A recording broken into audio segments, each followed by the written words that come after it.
Hi అండి, welcome back to my channel all in one Sudha Murthy. అందరూ ఎలా ఉన్నారు? బాగున్నారా? ఇది వచ్చేసి పార్ట్ టూ వీడియో అన్నమాట. లాస్ట్ వీడియోకి కంటిన్యూషన్ వీడియో. లాస్ట్ వీడియో ఇంకా ఎవరైనా చూడకుండా ఉంటే మన ఛానల్లోకి వెళ్ళి చెక్ చేయండి. పార్ట్ 1 వీడియో అయితే ఉంటుంది. ఆ వీడియోకి కంటిన్యూషన్ వీడియో అన్నమాట. ఇది లాస్ట్ వీడియోలో యజ్ఞం అయితే పూర్తి అయిపోయింది కదా. యజ్ఞం పూర్తి అయిన వెంటనే నాగరాల దగ్గరికి అయితే వచ్చేసి నాగరాల దగ్గరకు వచ్చి నాగరాల ప్రతిష్ట అయితే మన ఛానల్ని ఫస్ట్ టైం ఎవరైనా చూస్తున్నట్లయితే సబ్స్క్రైబ్ చేసుకోండి, బెల్ ఐకాన్ని క్లిక్ చేసి పెట్టుకోండి.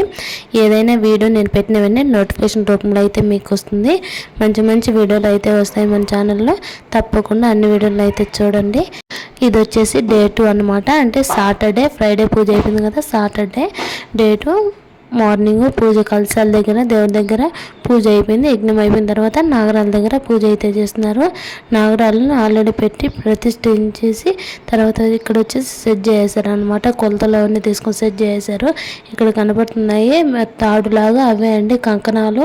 ఫ్రైడే నైట్ కంకణాలు కట్టినారు దేవుళ్ళకి అందరికీ అని చెప్పాను కదా. మనుషులకి, మాకు, అందరికి ప్లస్ దేవుళ్ళకి కూడా ఇలా విధంగా కంకణాలు అయితే కట్టారు. చూసినారంటే అక్కడ కనపడిన ఎల్లో కలర్ అవే అన్నమాట కంకణాలు. పార్ట్ 1 వీడియో చూస్తేనే ఈ వీడియో మీకు అర్థమవుతుందండి. డైరెక్ట్గా పార్ట్ 2 చూస్తే మీకు అర్థం కాదు. పార్ట్ 1లో మ్యాటర్ మొత్తం కన్వే చేశాను నేను. అది చూస్తేనే ఇది అర్థమవుతుందనమాట.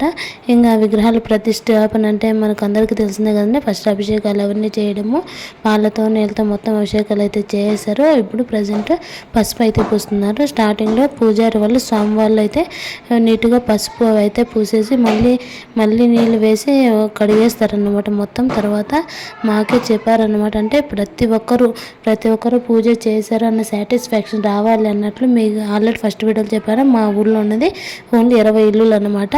అంటే 20 ఇల్లులో ఉండేవాళ్ళు ప్రతి ఒక్కరు సాటిస్ఫై అవ్వాలి అన్నట్లు పూజారి వాళ్ళు అయితే బాగా మంచిగా అందరి దగ్గర పూజ అయితే చేపించారు. ఫస్ట్ స్టార్టింగ్ వాళ్ళు పూజ చేసిన తర్వాత మాకే ఇచ్చారనమాట పూజ చేసుకోమని. మేము కూడా అయితే చాలా బాగా పూజ చేసుకున్నాం.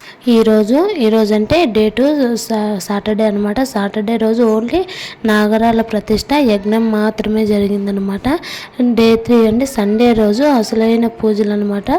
అవి వచ్చేసి సీతారాముల విగ్రహ ప్రతిష్ట, లక్ష్మణ స్వామి ప్లస్ ధ్వజస్తంభము ప్లస్ వచ్చేసి ఆంజనేయ స్వామి, అవన్నీ నెక్స్ట్ వీడియోలు వస్తాయి.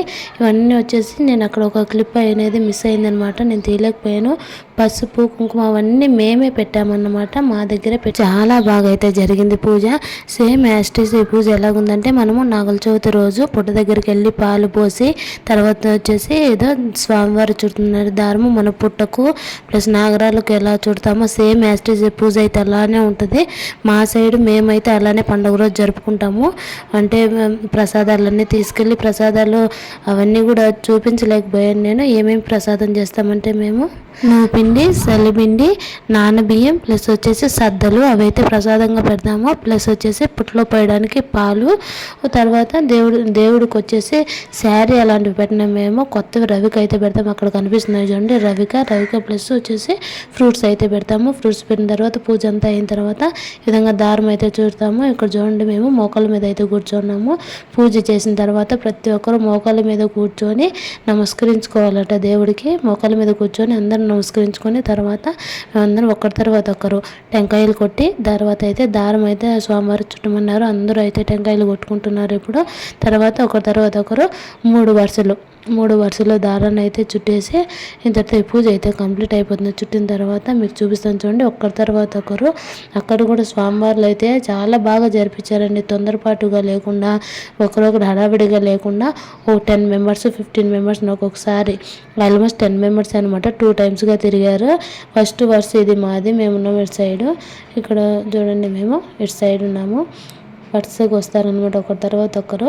వచ్చిన తర్వాత ఏదో మా అమ్మ రెడ్ కలర్ శారీ లాస్ట్ వీడియోలో చెప్పాను కదా, మా అమ్మ గుండె అయితే చేయించుకోనింది. కొంచెం చిన్న హెయిర్స్ వచ్చాయి. ఇక్కడ వచ్చేసి మా చెల్లెలు ఎల్లో కలర్ శారీ, మా చెల్లెలు అందరూ అనమాట. మొత్తం రౌండ్ అయితే చుట్టేసి అంతటితో 3 రౌండ్లు వేస్తే అక్కడికైతే కంప్లీట్ అయిపోయింది పూజ. మా ఊర్లో నాగుల చవితి పండుగ వచ్చిందంటే చాలు ఊరు అవతల కొంచెం చాలా దూరంగా ఉంటుందన్నమాట. అంత దూరంలోకి వెళ్ళి పాలు అవన్నీ పూజ చేసుకోవడానికి అంత దూరం వెళ్ళి పుట్ట దగ్గరికి వెళ్ళి అక్కడ పూజ చేసుకునే వాళ్ళము. అందుకనేసి అలాంటి ఇబ్బంది ఎవరు పడకూడదు అనేసి ఈసారి కొత్తగా గుడి కట్టుకుంటున్నాం అనేసి A to Z అనమాట అన్ని గుళ్ళోనే సెట్ చేసాము. నాగరాళ్ళట, ఆంజనేయ స్వామి విగ్రహాలు అట్లా మొత్తం అన్నమాట. అంటే పక్కకు వెళ్ళకూడదు, ఏ పండుగ వచ్చినా ఏం జరిగినా సరే ఇక్కడే పూజలు చేసుకునే విధంగా ఉండాలి, ప్రతి ఒక్కటి అనుకూలంగా ఉండాలి అనేసి ఫైనల్గా నాగరాళ్ళు కూడా అయితే పెట్టించుకునేసి స్టార్టింగ్లో అయితే అసలు ప్లాన్ లేదు నాగరాళ్ళు పెట్టించుకోవాలి అని. ఇదో మా అమ్మమ్మ అనమాట, మా అమ్మమ్మ వాళ్ళే ప్రతిష్టాపన చేశారు. అంటే మీకు పర్టికులర్గా చెప్పాలంటే ఏదో ఒక వీడియోలో చెప్తాను ఎవరెవరు ఏవి తెచ్చారు, విగ్రహాలు కానీ దేవుళ్ళు కానీ ఎవరెవరు ఏవి తెచ్చారు అనేది మీకైతే చెప్తాను. ఆ విగ్రహాలు ఇది నాగరాళ్ళు అయితే మా అమ్మమ్మ వాళ్ళు అయితే ప్రతిష్టాపన చేయించారనమాట. ఇది ఇక్కడ కనపడుతుందో చూడండి, సుదర్శన చక్రం అంటారు దీన్ని. అసలు సుదర్శన చక్రాన్ని ఎందుకు వేసుకోవాలి, ఎందుకు వేయాలి, ఖచ్చితంగా అయితే వేయాలట గుడి ఓపెనింగ్ రోజు. ఎందుకు వేసుకోవాలి ఏమిటి అన్నది పూజారి గారి మాటల్లోనే అయితే విందాం. నాకైతే తెలియదు, స్వామివారిని అయితే అడిగాను నేను, ఆయన అయితే చెప్పారో వినండి. ఈ 3 రోజుల ప్రతిష్టా మహోత్సవంలో భాగంగా శ్రీరామచంద్రుడి వారి ప్రతిష్టా మహోత్సవంలో అత్యంత వైభవపేతంగా జరుపుకుంటున్నటువంటి ఈ ప్రతిష్ట అందులో భాగంగా 4వదైనటువంటి సుదర్శన యంత్రాన్ని ఇప్పుడు మనం ఇక్కడ ప్రతిష్టాపన చేస్తున్నాం. ఇందులో ద్వాదశదళ పద్మం, తదుపరి అష్టదిక్పాలకులు, తదనంతరం విశేషమైనటువంటి మత్స్యాది మూర్తులు దశావతార దేవతలందరినీ కూడా ఇందులోకి ఆవాహన చేసుకొని విశేషమైనటువంటి దేవతలందరినీ కూడా ఇందులోకి ఆవాహన చేసుకొని ఆ యంత్రస్థాపనలోకి శ్రీమన్నారాయణుడిని ఆవాహన చేసుకొని సుదర్శన మహాద్వాల కోటి సూర్య సమప్రభ అజ్ఞాన మందస్య మే దేవ విష్ణువారి మార్గ ప్రదర్శయ అనేటటువంటి సుదర్శనుడు ఒక్క సూర్యుడితో అయితే మనం ఏ విధంగా లేకపోతున్నామో అదే విధంగా కోటి సూర్యుల సమానమైనటువంటి ఆ సుదర్శనుడిని ఇక్కడికి ఆవాహన చేసుకొని ఆ సుదర్శనుడి యంత్రాన్ని ఇక్కడ ప్రతిష్టాపన చేసుకొని ఆలయం అదే విధంగా పరమ పవిత్రంగా ఉండాలని చెప్పని ఆ సుదర్శనుడిని ఇక్కడికి ఆవాహన చేసుకున్నాం. ఈ యంత్రాన్ని దర్శనం చేసుకొని ఎవరైతే కోరికలు నెరవేరాలని చెప్పి మనస్ఫూర్తిగా నమస్కారం చేసుకొని శత్రువులు కూడా సకల శత్రువులు భయదోషాలు ఏమన్నా ఉన్నా కూడా అన్ని తొలగిపోవాలని ఈ యంత్రాన్ని నమస్కారం చేసుకున్నట్లయితే వాళ్ళకు ఉన్నటువంటి శత్రువులు కూడా నశించిపోతారని చెప్పని స్వామివారి అనుగ్రహం చేత మనం ఈ ప్రతిష్టా మహోత్సవంలో ఈ స్వామివారిని ఆవాహన చేసుకున్నాం. జై శ్రీరామ్. జై శ్రీరామ్. ఇదండి సుదర్శన యంత్రం గురించి. గుళ్ళో చాలా మంది అయితే ఉన్నారు, అందుకే కొంచెం డిస్టర్బెన్స్గా అయితే అనిపించింది. ఫైనల్గా మ్యాటర్ అయితే కన్వే అయింది అనిపించింది నాకైతే. ఈ విధంగా నాగరాల ప్రతిష్ట అయితే చాలా బాగా జరిగింది. మీకు ఎలా అనిపించిందో కామెంట్ చేయండి. ప్రతిష్ట అయిన వెంటనే సోమవారం అయితే హారతి పట్టించేసారు, అందరూ హారతి అయితే తీసుకున్నాము. నెక్స్ట్ వీడియోతో మళ్ళీ మేము ఎందుకైతే వస్తానో మా ఛానల్ సబ్స్క్రైబ్ చేసి పెట్టుకోండి.